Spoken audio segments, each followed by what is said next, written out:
सो hi everyone. सो आज के इस वीडियो में हम लोग डिस्कस करने वाले हैं the topic of parallel plate capacitor. ठीक है।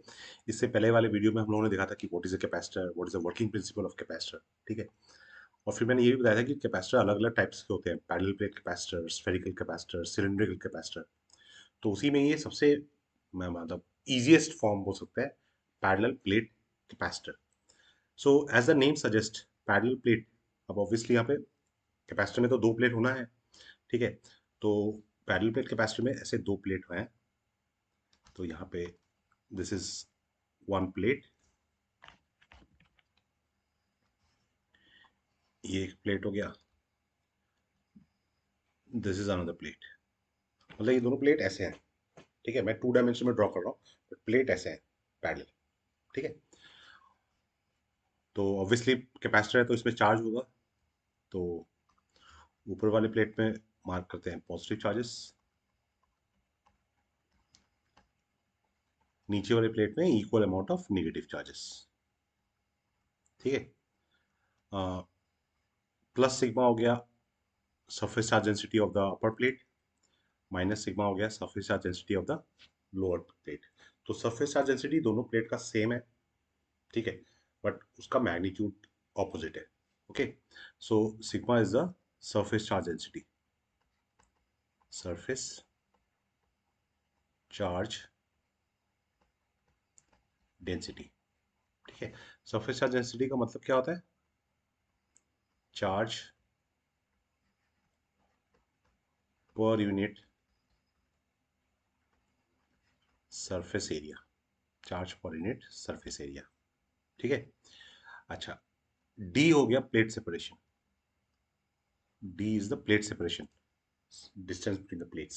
Okay, D is plate separation. ठीक है।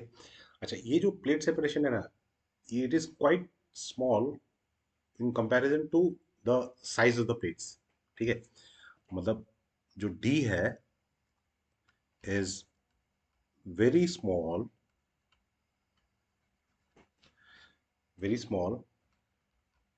इन comparison to size of the plates, size of the plates. ठीक है। तो ये मतलब plates are very close to each other, दोनों प्लेट पास पास में है। ठीक है। अच्छा, अब ये एजम्पशन का और एक फायदा क्या है कि हम लोगों ने देखो एक इनफाइनाइट गॉस थ्योरम का एप्लीकेशन में field due to a infinite sheet,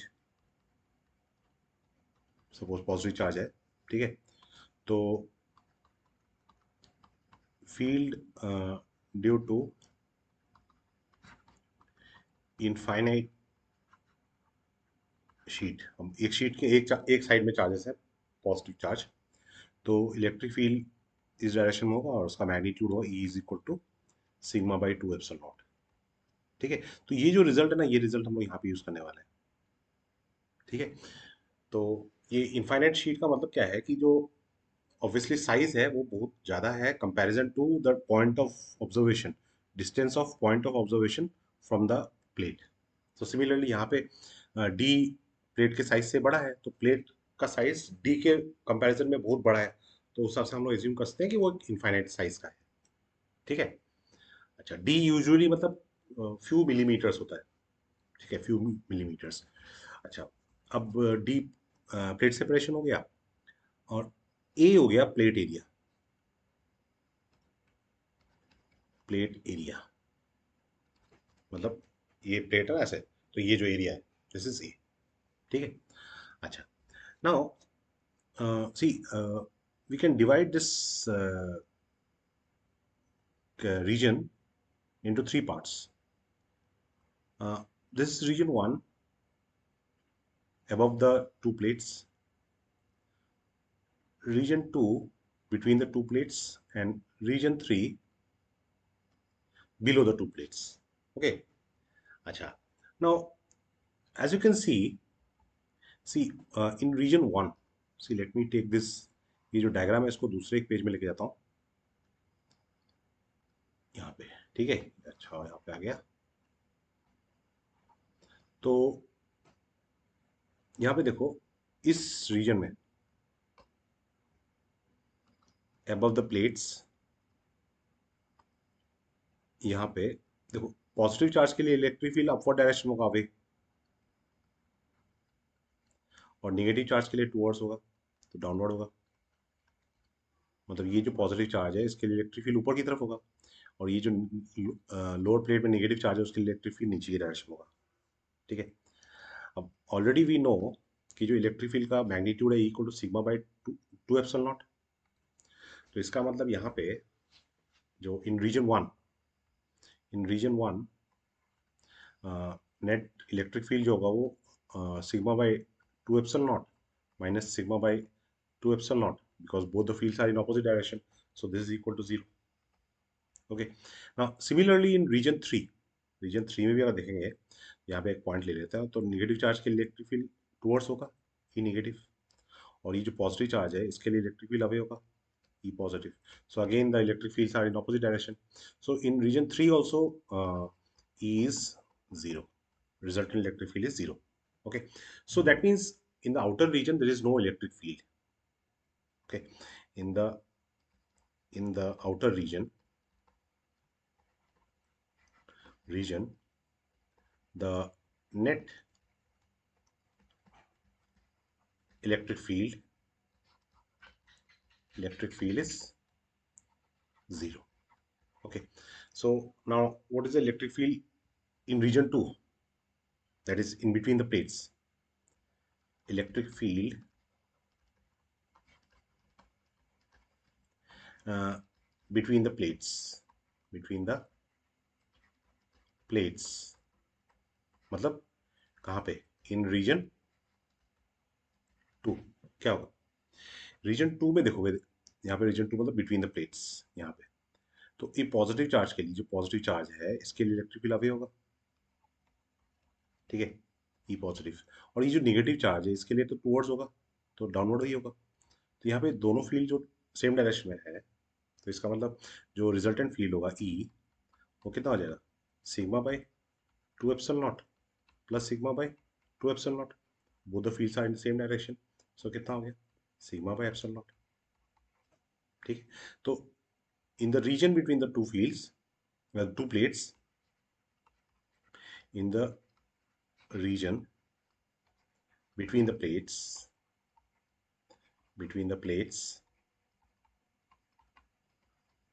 we have E is equal to sigma by epsilon naught. We have E is equal to sigma by epsilon naught, ठीक है। तो ये तो आ गया हमारा इलेक्ट्रिक फील्ड का एक्सप्रेशन बिटवीन द प्लेट्स, ठीक है। E is equal to sigma by epsilon naught, ठीक है। तो ये आपका एक प्लेट हो गया, ये दूसरा प्लेट हो गया, एक में पॉजिटिव चार्ज है, एक में नेगेटिव चार्ज है। तो यहाँ पे जो रिजल्टेंट इलेक्ट्रिक फील्ड है E इज इक्वल टू हो गया आपका sigma by epsilon naught. Sigma, what is the plate separation? Plate separation is D and plate area is A। Plate area is A, ठीक है। अच्छा, so I can write this E is equal to sigma by epsilon naught in terms of charge. Suppose Q is the charge, Q is the magnitude of charge on each plate, magnitude of charge on each plate. So I can write surface charge density is charge per unit area, charge per unit area. So this becomes E is equal to sigma becomes Q by A, so Q by A epsilon naught, Q by A epsilon naught. Okay. Acha. Also, we know that electric field is related to potential by the relation V by D, E is equal to V by D, where V is the potential difference between the plates. Okay. Here V is potential difference between the plates. between the plates. Okay, so we have V by D is equal to Q by A epsilon naught, correct? So I can write this as Q by V, Q by V is equal to A epsilon naught by D, A epsilon naught by D, correct? So what is Q by V? Q by V is equal to C. So this implies C is equal to A epsilon naught divided by D. So this is the expression for capacitance of a parallel plate capacitor. Okay, capacitance of parallel plate capacitor. Okay, so this is the expression. So uh, we have C is equal to A epsilon naught by D.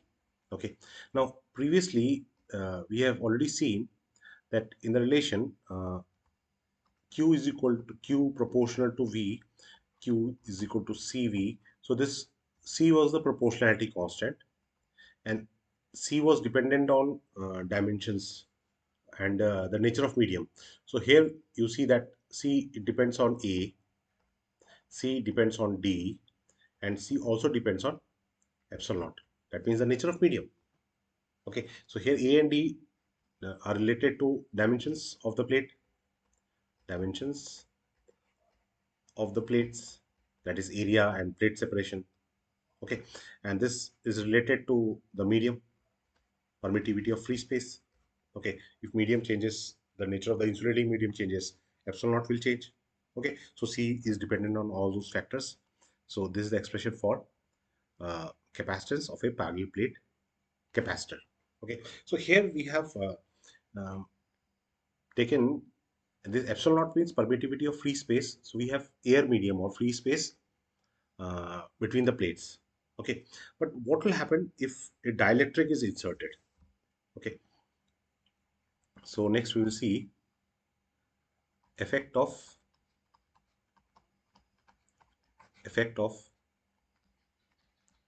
dielectric on capacitance on capacitance. Okay, see, just now we have seen that if we have this parallel plate capacitors, so this is one plate, this is another plate, and the plates have opposite charges. Okay, and suppose uniform charge. So in the region between the plates, here suppose the electric field is marked as E naught. This is the resultant electric field. Okay, so this here surface charge density is plus sigma, here surface charge density is minus sigma. So we had E naught is equal to sigma by epsilon naught, resultant electric field. Okay, and E naught is equal to V naught by D, if V naught is the potential difference and D is the plate separation. Okay, so uh, from that, just now we have deduced that, see, the sigma can be written as if Q is the surface charge density, charge, sorry, Q is the charge, so sigma is charge per unit area, so this will be Q by A epsilon naught, that is equal to V naught by D. Okay, so if the capacitance is C naught, this is in free space.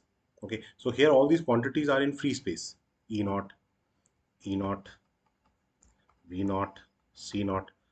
Okay, C naught, all these quantities are in free space. Okay, so C naught will be equal to A epsilon naught divided by D. This is the thing we have deduced just now. Okay, now if a dielectric is inserted, okay, if the dielectric is inserted, so what happens then? So this is uh, two plates, and suppose this is the dielectric, So dielectric is filling the entire space between the plates. Okay, so here the plate has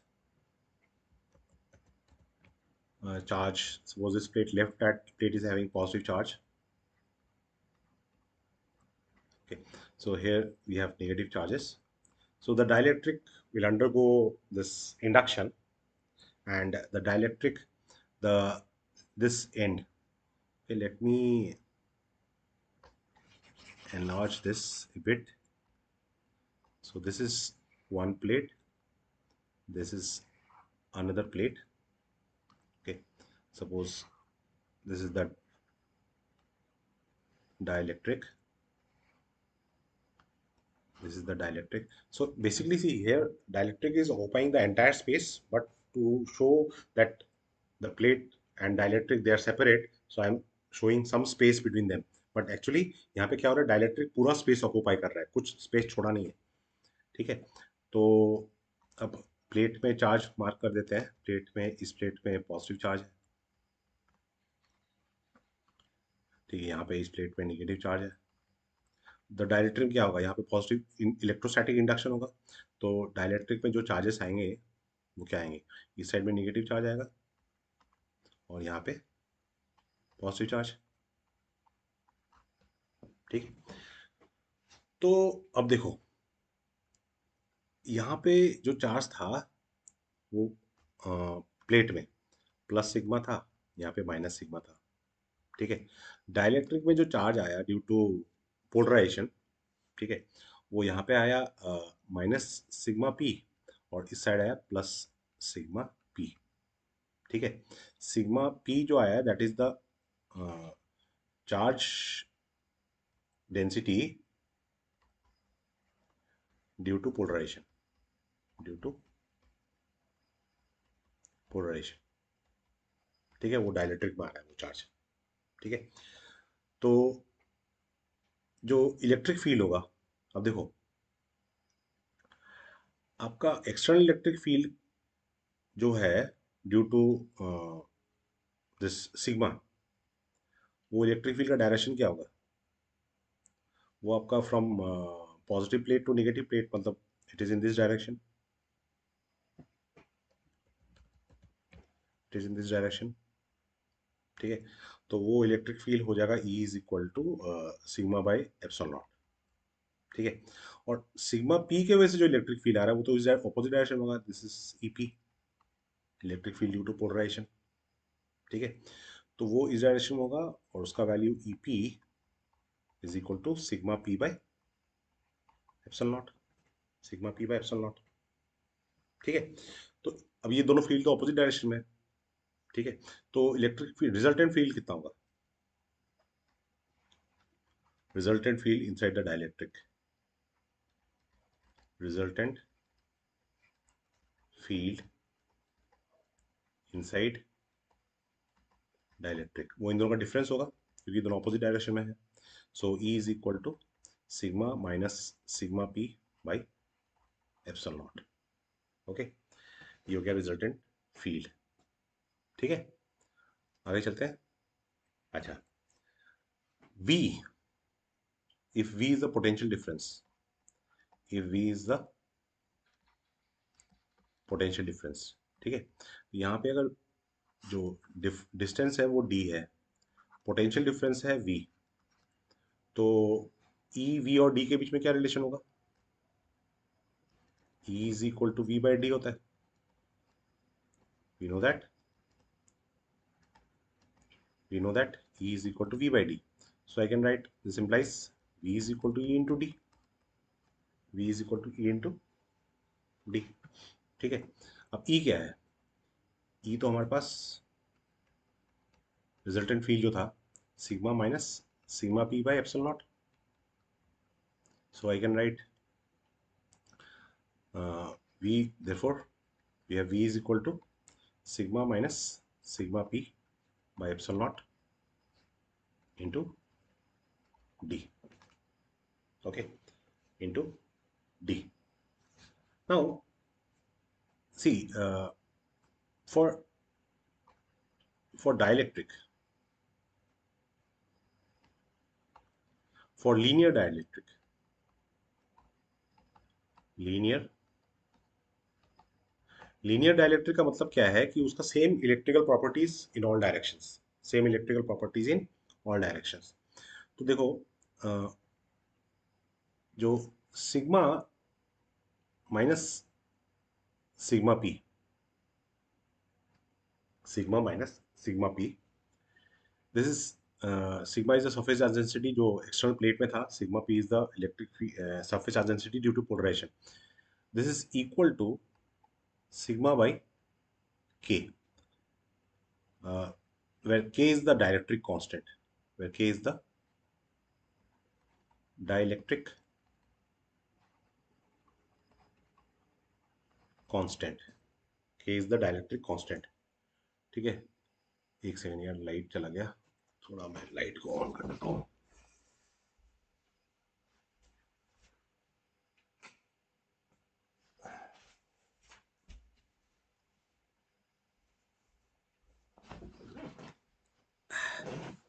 where k is the dielectric constant। अच्छा, ये relation कहाँ से आया? देखो हमारे पास एक ये relation है इलेक्ट्रिक फील्ड का, E is equal to sigma minus sigma P by epsilon naught. Okay, ये this is the resultant electric field, but ये जो रिजल्टेंट इलेक्ट्रिक फील्ड है, this is equal to electric field in free space divide by dielectric constant. देखो dielectric constant का relation होता है ratio between electric field in free space divide by electric field in the medium. ये क्या हो गया? Dielectric constant of the medium, dielectric constant of the medium. ठीक है, so k it's the ratio of electric field in free space to electric field in the medium. ठीक है, तो इसका मतलब k is equal to E naught by E. तो यहाँ से हम लोग E इज इक्वल टू जो इलेक्ट्रिक फील्ड है in the medium, it is equal to electric field in free space divide by k। ठीक है, अच्छा अब ये ई नॉट क्या है? ई नॉट जो है वो है sigma by epsilon naught. E naught is the resultant field sigma by epsilon naught, that is the field between the plates, है ना? तो ये E naught sigma by epsilon naught हो गया, यहाँ पे ये के आ जाएगा, तो यहाँ पे के आ गया, ये के आ गया। ठीक है, तो हम लोग लिख सकते हैं यहाँ से, क्या लिख सकते हैं? ये जो चीज़ है इसको हम लोग कैसे लिख सकते हैं? Sigma minus sigma P by epsilon naught is equal to sigma by के एप्सिलॉन नॉट। तो एप्सिलॉन नॉट एप्सिलॉन कैंसिल हो गया, तो इसका मतलब sigma minus sigma P is equal to sigma by के, सिग्मा बाई के, ये रिलेशन यहाँ पे। ठीक है, so this is the relation between sigma sigma P and K. K क्या हो गया यहाँ पे? Dielectric constant. के हो गया डाइलेक्ट्रिक कांस्टेंट। ठीक है, सो हमारे पास v इज इक्वल टू ये रिलेशन है sigma minus sigma P bye epsilon not. है ना? दिस क्वांटिटी, ये जो क्वांटिटी है, ये जो है, इसको हम लोग यहां से रिप्लेस कर सकते हैं। ठीक है, तो रिप्लेस करेंगे तो क्या आएगा? v is equal to sigma by के, सिग्मा बाई के। ठीक है, एप्सिलॉन नॉट यहाँ पे हो गया d, sigma minus sigma P is replaced by sigma by k. ठीक है, so v is equal to sigma d by के epsilon naught, sigma d by k epsilon naught। Okay, so this is d by k epsilon naught. What is sigma? Sigma is q by, sigma is q by, correct? So I have Q by V is equal to Ka epsilon naught divided by D. Ka epsilon naught divided by D. What is this? What is Q by V? वो क्या होता है? C होता है. तो C equal to कितना आ गया? Ka epsilon naught divided by D. So this is the capacitance with dielectric. Capacitance with dielectric. Capacitance with dielectric. ठीक है. So obviously you can see that see in free space or air, we had C is equal to A epsilon naught by D, and with dielectric we have C medium is equal to Ka epsilon naught divided by D. Okay, so this K is the dielectric constant. So K is equal to 1 for free space, and K is equal to infinity for conductor. So that means the range of K, the value of K is from 1 to infinity. It will be in between 1 and infinity. So obviously here with dielectric, this K is going to be greater than 1 because it is not free space. So that means capacitance with dielectric. So instead of writing M here, I can write this as dielectric. Okay, so C with dielectric, it will be greater than C with vacuum or free space. Okay, so when we insert a dielectric medium between the plates, the capacitance increases. That means its ability to store charge increases with dielectric. Okay, so this is the behavior of capacitor, parallel plate capacitor, without dielectric and with dielectric. And we have already also seen what is the advantage of having a dielectric medium. Okay.